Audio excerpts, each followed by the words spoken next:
அல்லாஹ்வுடைய நல்லடியார்களே, அல்லாஹு தஆலா குர்ஆனிலே தன்னுடைய ரசூல் ஸல்லல்லாஹு அலைஹி வஸல்லம் அவர்களை இந்த உலகத்திற்கு அனுப்பி இருப்பதனுடைய நோக்கத்தை பற்றி குர்ஆனிலே தெளிவாக சொல்லி காட்டுகிறான். ஹுவல்லதீ பஅஸ ஃபில் உம்மiyyin ரசூலம் மின்ஹும், அவன்தான் இந்த கல்வி அறிவில்லாத மக்களுக்கு மத்தியிலே அவர்களுக்கு மத்தியில் இருந்தே ஒரு தூதுவரை அனுப்பி இருக்கிறான். ஹுவல்லதீ பஅஸ ஃபில் உம்மiyyin ரசூலம் மின்ஹும் யத்லு அலைஹிம் ஆயாத்திஹி, அந்த ரசூலுடைய முதலாவது வேலை அந்த சமுதாயத்தவர்களுக்கு அல்லாஹு தஆலாவுடைய அத்தாட்சிகளை, குர்ஆனுடைய வசனங்களை ஓதி காட்டுவது, குர்ஆனிலே இருக்கின்ற வசனங்களை ஓதி காட்டுவது, இந்த பிரபஞ்சத்திலே இருக்கின்ற அத்தாட்சிகளை எல்லாம் எடுத்து காட்டுவது அவருடைய முதலாவது நோக்கமாக இருக்கிறது. இரண்டாவது நோக்கம் வயுஸக்கீஹிம், அந்த மனிதர்களை பரிசுத்தப்படுத்துவது, தஸ்கியாவுக்கு உள்ளாக்குவது என்று அல்லாஹு தஆலா சொல்லுகிறான். அருமை சகோதரர்களே, பெரியார்களே, மிக முக்கியமான இரண்டு விஷயங்கள். யத்லு அலைஹிம் ஆயாத்திஹி வயுஸக்கீஹிம், அதாவது அல்லாஹு தஆலா குர்ஆனிலே எவற்றையெல்லாம் தன்னுடைய அத்தாட்சிகள் என்று சொல்லி இருக்கின்றானோ அவற்றையெல்லாம் அவர்களுக்கு ஓதி காட்டுவார்கள். யத்லு அலைஹிம் ஆயாத்திஹி வயுஅல்லிமுஹுமுல் கிதாப வல் ஹிக்மா, குர்ஆனை அவர்களுக்கு அவர் கற்றுக் கொடுப்பார்கள், ஞானத்தையும் அவர்கள் கற்றுக் கொடுப்பார்கள் என்று 4 வகையான பொறுப்புகளோடு கண்பணியான ஸல்லல்லாஹு அலைஹி வஸல்லம் அவர்கள் இந்த உலகத்துக்கு வந்திருப்பதாக அல்லாஹு தஆலா குர்ஆனிலே சொல்லுகிறான். இதனுடைய சாராம்சம் என்னவென்றால், குர்ஆனை கற்றுக் கொடுப்பது, இரண்டாவதாக தஸ்கியா எனப்படக்கூடிய பரிசுத்தத்தை உண்டு பண்ணுவது. நாங்கள் இப்படி சொல்லுகின்ற பொழுது தஸ்கியா என்றால் என்ன, பரிசுத்தப்படுத்துவது என்றால் என்ன, பியூரிபிகேஷன் என்று அதனை நாங்களே ஆங்கிலத்திலே மொழிபெயர்ப்போம். முதலாவது குர்ஆனை கற்றுக் கொடுப்பது, இரண்டாவது அந்த மக்களை பரிசுத்தப்படுத்துவது. பரிசுத்தப்படுத்துவது என்றால் என்ன, தூய்மைப்படுத்துவது என்றால் என்ன? ரசூலுல்லாஹி ஸல்லல்லாஹு அலைஹி வஸல்லம் அவர்கள் அனுப்பப்பட்டதனுடைய நோக்கங்களிலே ஒன்று அந்த மனித சமுதாயத்தினுடைய மக்களுடைய உள்ளங்களிலே இருக்கின்ற மோசமான நோய்களிலிருந்து அந்த உள்ளங்களை பரிசுத்தப்படுத்துவது. அல்லாஹ்வுடைய நல்லடியார்களே, தஸ்கியா என்று நாங்கள் சொல்வோம். இதனுடைய பொருளை நாங்கள் விளக்கமாக தெரிந்து கொள்ள வேண்டி இருக்கிறது. மனிதனுடைய மனத்திலே எத்தனையோ வகையான அழுக்குகள் காணப்படுகின்றன. அந்த அழுக்குகளிலிருந்து அந்த உள்ளத்தை பரிசுத்தப்படுத்தினால்தான் அந்த மனிதன் தூய்மையான மனிதனாக மாறுகின்றான், வாழ்க்கையிலே வெற்றி அடைகின்றான். அல்லாஹு தஆலா குர்ஆனிலே இன்னும் ஒரு இடத்திலே கத் அஃப்லஹ மன் ஸக்காஹா, யார் அந்த உள்ளத்தை பரிசுத்தப்படுத்தி கொண்டானோ அவன் வெற்றி அடைந்து விட்டான் நிச்சயமாக என்று குர்ஆனிலே சொல்லுகிறான். எனவே அந்த உள்ளத்தை பரிசுத்தப்படுத்துவது, உள்ளத்தை தூய்மைப்படுத்துவது என்றால் என்ன? அது நபியினுடைய ஒரு முக்கியமான ஒரு நோக்கமாக இருக்கிறது. இரண்டாவது, யார் உள்ளத்தை பரிசுத்தப்படுத்தி கொண்டார்களோ அவர்கள் வெற்றி அடைந்தார்கள் என்று குர்ஆனிலே சொல்லுகிறான். வெற்றி, ஜெயம் என்பது அந்த உள்ளத்தை பரிசுத்தப்படுத்துவதிலே தங்கி இருக்கிறது என்றால் அது எவ்வளவு தூரம் முக்கியமானது என்பதை நாங்கள் விளங்கிக் கொள்ள வேண்டும். அல்லாஹ்வுடைய நல்லடியார்களே, மனிதனுடைய உள்ளம் இருக்கிறதே அது மிகவும் அற்புதமானது.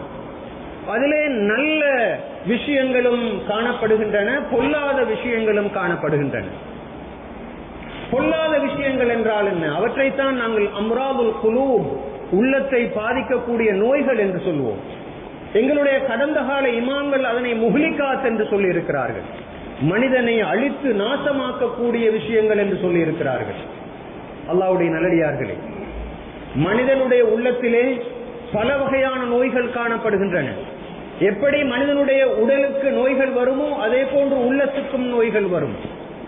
உடலுக்கு காய்ச்சல் வருகிறது, தலைவலி வருகிறது, கேன்சர் வருகிறது, சீனி வியாதி வருகிறது, அவனுடைய எலும்புகள் முறிவடைகின்றன. இது உடம்புக்கு வரக்கூடிய நோய்கள். அதற்காக வேண்டித்தான் ஆஸ்பத்திரிகளுக்கு சென்று நாங்கள் வைத்தியம் பார்க்கிறோம். ஆஸ்பத்திரிகள் அதற்காக வேண்டித்தான் கட்டப்பட்டிருக்கின்றன. வைத்தியர்கள் அதற்காகத்தான் இந்த மருத்துவ கல்லூரிகளுக்கு சென்று கல்வி கற்று திரும்பி வருகிறார்கள். அந்த உடல் நோய்களுக்கு மருத்துவம் செய்வதற்காக. ஆனால் அதனை விடவும் பயங்கரமான நோய்கள் மனிதனுடைய உள்ளத்திலே இருக்கின்றன. அந்த உள்ளத்திலே இருக்கின்ற நோய்கள் எவை? முதலாவது மிக பயங்கரமான நோய், ஒரு மனிதனுடைய உள்ளத்திலே வரக்கூடிய ஒரு நோய்தான் அவனுடைய குஃபர், அல்லாஹு தஆலாவை நிராகரிப்பது. அதனை கண்ணால் காண முடியாது. உடலுக்கு வரக்கூடிய நோய்களை நாங்கள் கண்ணால் கண்டுகொள்ள முடியும். ஆனால் உள்ளத்திலே இருக்கின்ற பயங்கரமான நோய்களை நாங்கள் கண்ணால் கண்டுகொள்ள முடியாது. அதனுடைய விளைவுகளை நாங்கள் பார்க்கிறோம். அல்லாஹ்வுடைய நல்லடியார்களே, முதலாவது பயங்கரமான நோய் அல்லாஹு தஆலாவை நிராகரிப்பது. என்னை படைத்த ஒருவன் கிடையாது, இந்த பிரபஞ்சத்தை இயக்குகின்ற ஒருவன் கிடையாது என்று நிராகரிப்பது பயங்கரமான உள்ளத்திலே வரக்கூடிய முதலாவது நோய். ஷிர்க், அல்லாஹு தஆலாவுக்கு இணை வைப்பது. அவன் தனித்தவன் அல்ல, அவன் ஏகன் அல்ல, பல கடவுளர்கள் இந்த உலகத்திலே இருக்கிறார்கள் என்று நினைத்துக் கொண்டிருப்பது உள்ளத்திலே இருக்கின்ற ஒரு பயங்கரமான நோய். மூன்றாவது நயவஞ்சகத்தனம், ஹிப்போக்ரசி என்று நாங்கள் சொல்லுவோம். ஒருவரோடு ஒரு முகத்தை காட்டுவது, இன்னொருவருக்கு இன்னொரு முகத்தை காட்டுவது, ஒருவரை காணுகின்ற பொழுது அவரை புகழுவது, அவர் இல்லாத இடத்திலே அவரை இகழுவது, இரட்டை முகம் கொண்டவராக இருப்பது ஒரு பயங்கரமான உள்ளத்திலே இருக்கின்ற ஒரு நோய். அல்லாஹ்வுடைய நல்லடியார்களே, தக்கப்புர் எனப்படக்கூடிய பெருமை, அகம்பாவம், எரகன்சி என்று நாங்கள் சொல்லுவோமே, ஷைத்தானுடைய மிக பயங்கரமான ஒரு பண்பு. அவன் இந்த சுவர்க்க உலகத்திலிருந்து வெளியே தள்ளப்பட்டதற்கான அடிப்படையான அந்த பண்புதான் அந்த பெருமை. அல்லாஹ்வுடைய நல்லடியார்களே, முதலாவது குஃபுர், இரண்டாவது ஷிர்க், மூன்றாவது நிஃபாக் எனப்படக்கூடிய நயவஞ்சகத்தனம், நான்காவதாக பெருமை, அகம்பாவம், தலைக்கணம் என்று நாங்கள் சொல்லுவோமே, உள்ளத்தை பாதிக்கக்கூடிய பயங்கரமான நோய். ஹசது, அதாவது பொறாமை, ஜெலஸ் என்று நாங்கள் சொல்லுவோம், ஈகோ என்று நாங்கள் சொல்லுவோம். மற்ற மனிதர்களுடைய முன்னேற்றத்தை பார்த்து பொறாமைப்படுவது, அவர்கள் எப்படியாவது விழ வேண்டும் என்று யோசிப்பது, இது எல்லாம் சாதாரணமான பாவங்கள் அல்ல, பயங்கரமான பாவங்கள், ஷைத்தானுடைய பண்புகள். இப்படியான பயங்கரமான குற்றங்கள், பாவங்களில் இருந்து உள்ளத்தை பரிசுத்தப்படுத்துவதுதான் ரசூல் ஸல்லல்லாஹு அலைஹி வஸல்லம் அவர்கள் அனுப்பப்பட்டதனுடைய நோக்கங்களிலே ஒன்று. லியஸக்கியஹு கத் அஃப்லஹ மன் ஸக்காஹா, யார் இந்த உள்ளத்தை பரிசுத்தப்படுத்திக் கொண்டாரோ அவர் நிச்சயமாக வெற்றி அடைந்தார் என்று அல்லாஹு தஆலா குர்ஆனிலே சொல்லுகிறான். மிக முக்கியமானது. அல்லாஹ்வுடைய நல்லடியார்களே, உலகத்திலே நாங்கள் காணுகின்ற எல்லா பாவங்களுக்கும் அடிப்படையாக இருப்பது இந்த உள்ளத்திலே இருக்கின்ற நோய்கள் தான். அது கொலையாக இருக்கலாம், வியாபார போட்டியாக இருக்கலாம், கொள்ளையாக இருக்கலாம், விபச்சாரமாக இருக்கலாம், மற்றவர்களை பற்றி புறம் பேசுவதாக இருக்கலாம். இப்படி உடல் உறுப்புகளால் வெளியாகக்கூடிய எல்லா பாவங்களுக்கும் அடித்தளமாக, பிறக்கின்ற இடமாக அமைவது உள்ளமாக இருக்கிறது. ஒரு மனிதன் இன்னொரு மனிதனை பார்த்து பொறாமைப்படுகிறான் என்றால் அவன் தன்னுடைய நாவினால் புறம் பேசுவான். பொறாமைப்படுகின்றான் என்றால் அவன் கொலை செய்வதற்காக அவனை முயற்சிப்பான். எனவே உள்ளம் கெட்டதாக இருக்கின்ற பொழுது, உள்ளம் நோயுற்றதாக இருக்கின்ற பொழுது, உள்ளத்திலே மோசமான பண்புகள் அங்கு குடியேறி இருக்கின்ற பொழுது அவனுடைய வாழ்க்கையிலே பயங்கரமான குற்றங்கள் நிகழ்வதை நாங்கள் பார்க்கிறோம். மனிதன் தன்னுடைய உள்ளத்திலே கொள்ளுகின்ற மிக பயங்கரமான ஒரு குற்றம் தான் ஹுப்புல் துஹூர் எனப்படுகின்ற, தன்னை மற்றவர்கள் புகழ வேண்டும், நான் எல்லா இடங்களிலும் என்னை மற்றவர்கள் மதிக்க வேண்டும், நான் எல்லா இடங்களிலும் போற்றப்பட வேண்டும், புகழப்பட வேண்டும் என்ற அந்த விருப்பம். அதிகார வெறி என்பது மிக முக்கியமான உள்ளத்திலே இருக்கின்ற ஒரு நோய். எந்த மனிதனுக்கு அதிகார வெறி வந்து விடுகிறதோ அந்த மனிதன் எத்தனை பேரையும் கொலை செய்வான். தன்னுடைய அதிகாரத்தை அடைந்து கொள்வதற்காக எத்தனை பொய்களையும் அவன் சொல்லுவான். தன்னுடைய கோடான கோடி ரூபாய்களை கூட அதற்காக வேண்டி செலவழிப்பான். காரணம், அவனுக்கு தேவை பதவி, அவனுக்கு தேவை அதிகாரம். இந்த உலகத்திலே அவன் மேலோங்கியவனாக இருக்க வேண்டும், மற்றவர்களை அடிமைப்படுத்தி வாழுவதிலே அவனுக்கு ஒரு பேரின்பம். இது உள்ளத்திலே இருக்கின்ற ஒரு பயங்கரமான வியாதி. அல்லாஹ்வுடைய நல்லடியார்களே, இதனை நாங்கள் இன்று சர்வசாதாரணமாக உலகத்திலே பார்க்கிறோம். ஆட்சிக்கு வருவதற்காக வேண்டி எத்தனை வகையான கழுத்தறுப்புகள், எத்தனையோ வகையான திட்டங்கள், எத்தனையோ இனங்களை மோதவிடுகின்ற திட்டங்கள், இவற்றுக்கெல்லாம் அடிப்படையாக அமைவது உள்ளத்திலே இருக்கின்ற இந்த பயங்கரமான வியாதி, இந்த நோய், இந்த டிசீஸ். நாங்கள் மறந்துவிடக் கூடாது. நாங்கள் வெளிப்படையாக இருக்கின்ற பாவங்களை பார்த்துத்தான் நாங்கள் மக்களை எல்லாம் எடை போடுகிறோம். ஆனால் நாங்கள் இந்த உள்ளத்தை பரிசுத்தப்படுத்துவதற்கு, இப்படிப்பட்ட பயங்கரமான குற்றங்களிலிருந்து இந்த உள்ளத்தை சுத்தமாக்குவதற்கு நாங்கள் என்ன முயற்சி எடுத்திருக்கிறோம்? ஒவ்வொரு நாளும் ஒரு மனிதன் தூங்க செல்லுகின்ற சந்தர்ப்பத்திலே இன்று காலையிலிருந்து இரவு வரைக்கும் நான் செய்த செயல்பாடுகள் அனைத்தையும் ஒரு தடவை மீள் பரிசீலனை செய்து பார்க்க வேண்டும். நான் செய்தது முகஸ்துதிக்கா, நான் செய்தது அல்லாஹ்வுக்காக வேண்டியா என்ற அந்த கேள்விகளை அடிக்கடி ஒரு மனிதன் தனக்குள் கேட்டு பார்த்துக் கொள்ள வேண்டும். அல்லாஹ்வுடைய நல்லடியார்களே, அல்லாஹ் தஆலா எங்களுடைய வெளி தோற்றத்தையோ எங்களுடைய பேச்சுவார்த்தைகளையோ அவன் பார்ப்பதில்லை. அவனுடைய பார்வை படும் இடமாக இருப்பது எங்களுடைய உள்ளம். ஸல்லல்லாஹு அலைஹி வஸல்லம் அவர்கள் சொன்னார்கள், இன்னல்லாஹ லா யன்துரு இலா சுவரிக்கும் வலா இலா அஜ்சாமிக்கும் வலாக்கின் யன்துரு இலா குலூபிக்கும் வ அஅமாலிக்கும். ஸதக நபி ஸல்லல்லாஹு அலைஹி வஸல்லம். நிச்சயமாக அல்லாஹ் தஆலா உங்களுடைய தோற்றங்களையோ உடல்களையோ அவன் பார்ப்பதில்லை. எவ்வளவு அழகாக சொல்லிவிட்டார்கள். மாறாக அவன் பார்ப்பது உங்களுடைய உள்ளங்களையும் உங்களுடைய செயல்பாடுகளையும் தான். உங்களுக்கு அவன் மார்க்ஸ் போடுவது எதனை வைத்து? மார்க்ஸ் போடுவது அவருடைய பேச்சை வைத்தோ, அவருடைய உடுப்பை வைத்தோ, அவருடைய வெளிரங்கத்தை வைத்தோ, அவர் இன்ன குடும்பம், அவர் இவ்வளவு பணக்காரன், இவ்வளவு அதிகாரத்திலே இருக்கிறார், இவர் சிறப்பாக பேசுகிறார் என்பதையெல்லாம் வைத்து அல்லாஹு தஆலா ஒரு மனிதனை எடை போடுவதில்லை. ஒரு மனிதனுக்கு அல்லாஹு தஆலா மார்க்ஸ் போடுவது, அவனுக்குரிய பெருமதியை தீர்மானிப்பது அவனுடைய உள்ளத்திலே இருக்கின்ற பசுமையான நல்ல ஆரோக்கியமான எண்ணங்களுக்காக. அல்லாஹ்வுடைய நல்லடியார்களே, அல்லாஹ்வுடைய பார்வை படக்கூடிய இடமாக இருக்கின்ற அந்த உள்ளத்தை நாங்கள் எவ்வளவு தூரம் பரிசுத்தமாக வைத்திருக்கிறோம்? நபி இப்ராஹிம் அலைஹிஸ்ஸலாம் அவர்கள் அல்லாஹ்விடத்திலே ஒரு துஆவை கேட்கிறார்கள். யா அல்லாஹ், நாளை மறுமையிலே நீ என்னை அவமானப்படுத்தி விடாதே. லா துஹ்ஸினி யௌம யுபஅஸூன். நாளை மறுமையிலே மக்கள் எழுப்பப்படக்கூடிய அந்த நாளிலே நீ என்னை அவமானப்படுத்தி விடாதே, இழிவுபடுத்தி விடாதே, கேவலப்படுத்தி விடாதே. நாளை மறுமை நாளிலே அல்லாஹு தஆலா மனிதர்களை கேவலப்படுத்துவான், அவமானப்படுத்துவான்.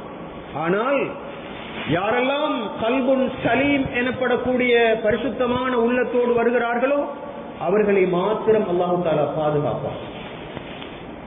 நபி இப்ராஹிம் அலைஹிஸ்ஸலாம் அவர்கள் அந்த துஆவை கேட்கிறார்கள். யௌம லா யன்ஃபஉ மாலு வலா பனூன் இல்லா மன் அத்தல்லாஹ பிகல்பின் சலீம். நாளை மறுமையிலே ஒரு மனிதனுடைய சொத்து செல்வங்களோ பிள்ளை குட்டிகளோ அவனுக்கு எந்த பிரயோசனமும் தரமாட்டார்.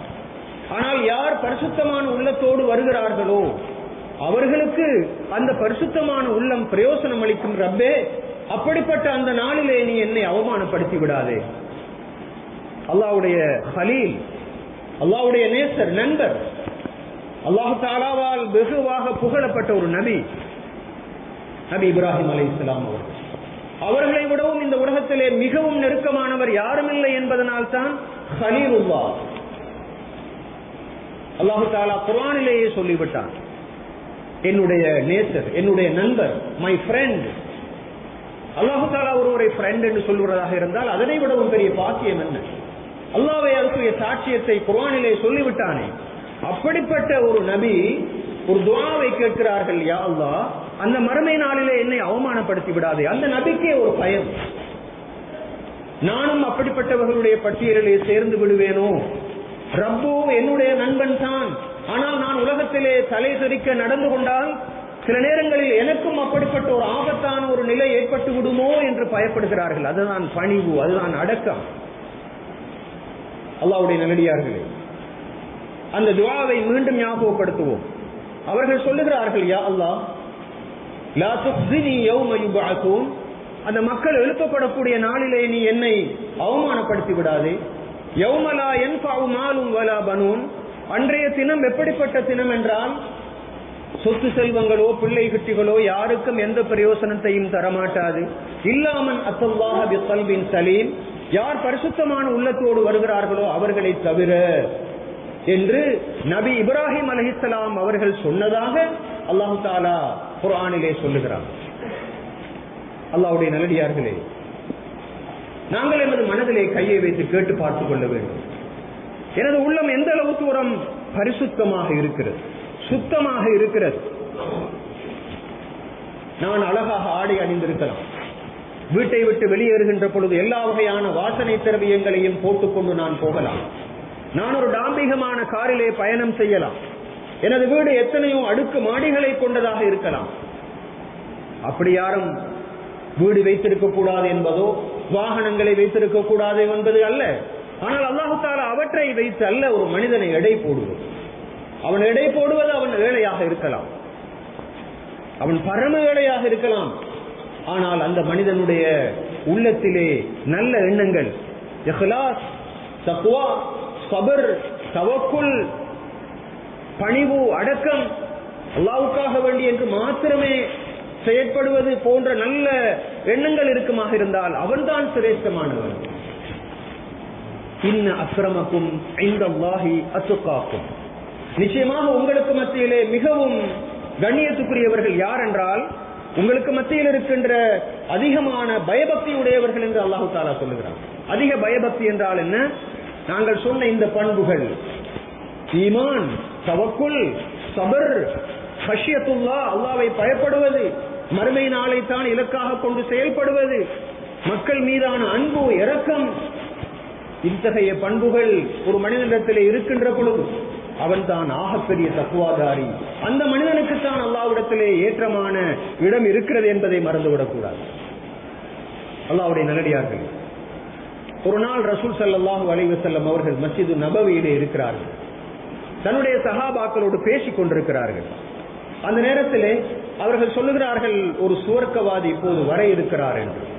இந்த சபைக்கு ஒரு சுவர்க்கவாதி வர இருக்கிறார். அங்கிருக்கின்ற சஹாபாக்கள் ஆர்வமாக இருக்கிறார்கள்.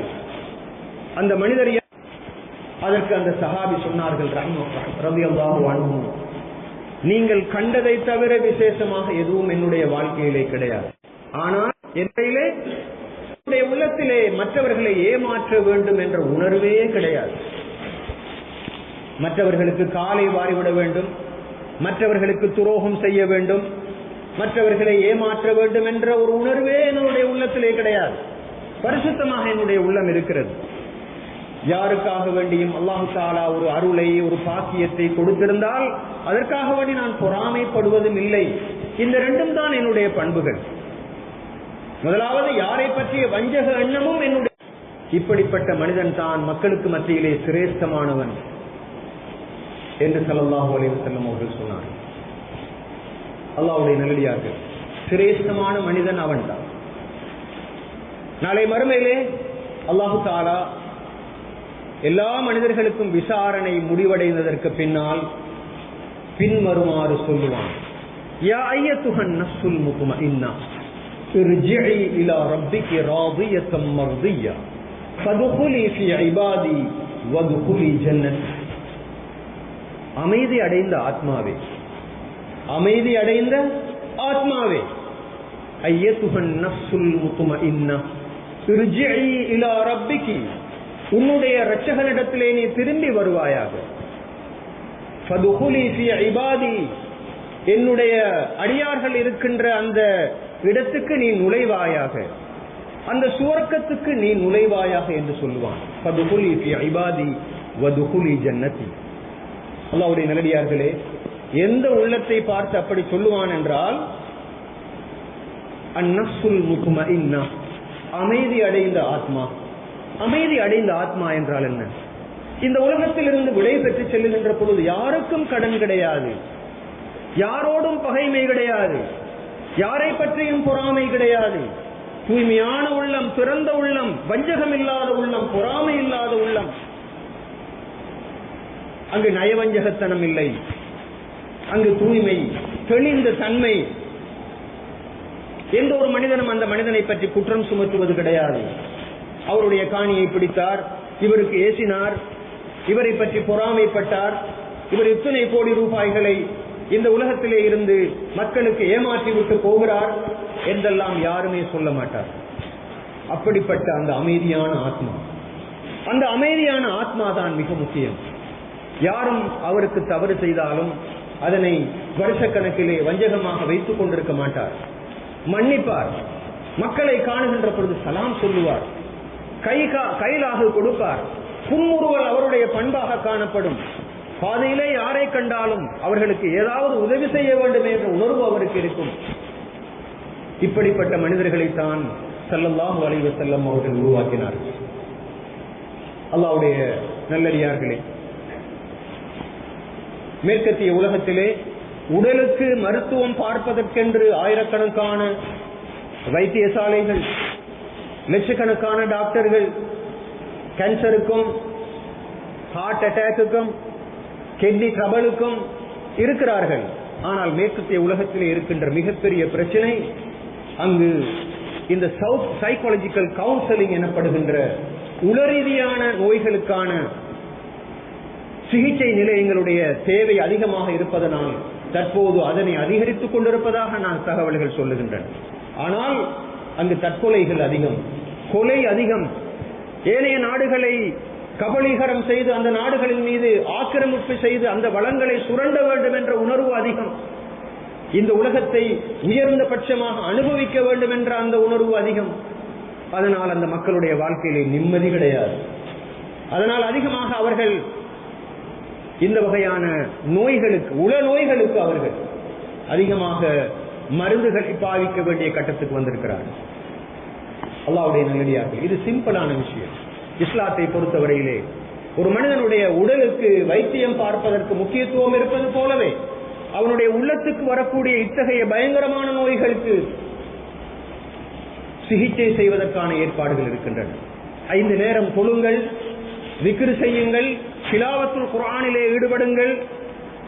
எப்போதுமே உங்களுக்கு மேலால் உள்ளவர்களை பார்க்க வேண்டாம், கீழால் உள்ளவர்களை பாருங்கள். இந்த உலகம் தற்காலிகமானது. உலகத்தின் மீது அளவுக்கு அதிகமான மோகம் கொள்ள வேண்டாம். இதனை பிரிந்து போக வேண்டி இருக்கிறது.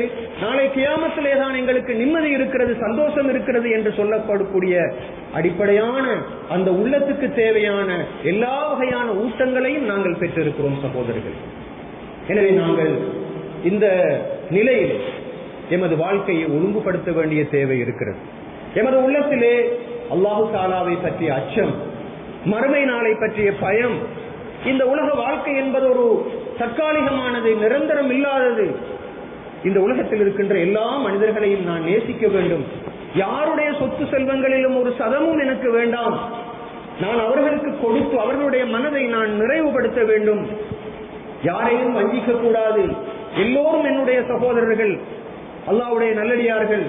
அவர் முஸ்லிம்களாக இருக்கலாம், முஸ்லிம் அல்லாதவர்களாக இருக்கலாம் என்ற திறந்த மனதோடு இந்த உலகத்திலே இருந்து விடைபெற வேண்டும் முடியுமாக இருந்தால் அதனை விடவும் பெரிய வெற்றி எதுவும் இல்லை சகோதரர்கள். கல்புல் சலீம், அந்நஃப்ஸுல் முத்மஇன்னா, அமைதி அடைந்த ஆத்மா, நிஷ்கலங்கமான பரிசுத்தமான உள்ளம். ஸல்லல்லாஹு அலைஹி வஸல்லம் அவர்கள் அனுப்பப்பட்ட நோக்கங்களிலே அதுதான் முக்கியமாக காணப்படுகிறது.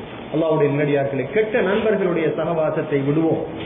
கெட்ட சூழலிலே நாங்கள் சம்பந்தப்படாமல் இருப்போம். எமது உள்ளத்தை பாதுகாக்க வேண்டுமாக இருந்தால் ஒவ்வொரு நாளும் படுக்கைக்கு செல்லுகின்ற பொழுது ஒரு முஹாசபாவை செய்து கொள்வோம். இன்று காலையிலிருந்து மாலை வரைக்கும் நான் எந்த எண்ணங்களை எண்ணினேன்?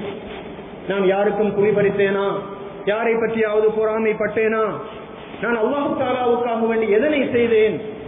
எனக்கு மௌத் இருக்கிறதே, என்னுடைய மௌத்துக்கு பின்னால் உள்ள வாழ்க்கைக்கு நான் எதனை தயார் பண்ணி வைத்திருக்கிறேன் என்ற சிந்தனைகளை எமது உள்ளத்திலே நாம் எடுத்துக் கொள்வோமாக இருந்தால் நிச்சயமாக அதுதான் பெரிய வெற்றி. அல்லாஹ் தஆலா குர்ஆனிலே சொல்கின்றானே, கத் அஃப்லஹ மன் ஸக்காஹா. ஒவ்வொரு ஜும்ஆவுடைய தினத்திலும் சூரத்துல் அலாவை, சூரத்துல் காஷியாவை நாங்கள் ஓதுகிறோம். அதிலே வரக்கூடிய மிக முக்கியமான ஒரு வசனம் தான் கத் அஃப்லஹ மன் ஸக்காஹா.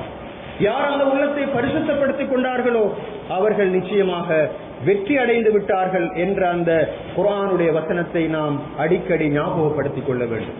அல்லாஹ்வுடைய நல்லடியார்களே, அந்த வகையிலே இந்த உள்ளத்தை விட்டும் இந்த உலகத்தை விட்டும் பிரிந்து செல்கின்ற சந்தர்ப்பத்திலே தூய்மையான உள்ளத்தோடு, வஞ்சகம் இல்லாத உள்ளத்தோடு, நோய்கள் இல்லாத உள்ளத்தோடு பிரிந்து செல்லக்கூடிய பாக்கியத்தை அல்லாஹ் தஆலா எனக்கும் உங்களுக்கும் நசீபாக்குவானாக. யா அல்லாஹ், எங்களுடைய பாவங்களை மன்னித்தருள்வாயாக. தூய்மையான உள்ளத்தை எங்களுக்கு தருவாயாக. தூய்மையான உள்ளத்தை அடைந்து கொள்ளக்கூடிய எல்லா சந்தர்ப்பங்களையும் எங்களுக்கு நசீபாக்குவாயாக. எங்களுடைய நண்பர்கள் நல்ல நண்பர்களாக இருப்பதற்கும் எங்களுடைய சூழல் பரிசுத்தமான சூழலாக இருப்பதற்கும் நீ தௌஃபீக் செய்தருள்வாயாக. அதிகமாக குர்ஆன் ஓதக்கூடியவர்களாக, அதிகமாக திக்ர் செய்யக்கூடியவர்களாக, அதிகமாக உன்னை நினைக்கக்கூடியவர்களாக, மௌத்தை அதிகமாக நினைக்கக்கூடியவர்களாக எங்களை நீ ஆக்குவாயாக. யா அல்லாஹ், மௌத்தாகக்கூடிய சந்தர்ப்பத்திலே கலிமாவோடு மௌத்தாகக்கூடிய உயர்ந்த பாக்கியத்தை எங்களுக்கு நசீபாக்குவாயாக. நாளை மறுமையிலே உன்னை சந்திக்கின்ற போது கல்புன் சலீம், நஃப்சுல் முத்மஇன்னா எனப்படக்கூடிய உள்ளங்களோடு